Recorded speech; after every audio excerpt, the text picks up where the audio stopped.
Saksakin mo ko gamit ang kutsilyong yan. Magpapasalamat pa ako, be.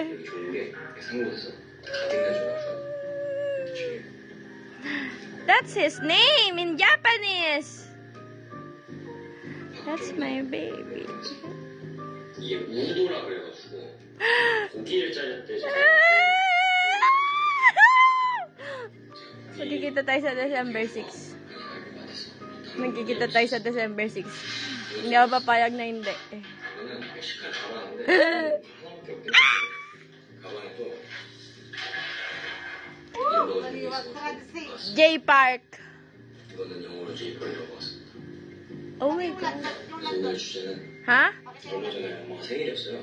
Yung landak niya? Tambay sabihin mo sa kanya. Pakita nga daw yung landak, be. 집에 갈 시간도 없고 그래서 엄마를 Be, pakita daw yung landak. Ang dami mong sinasabi dyan. Ah, papakita niya yan mamaya.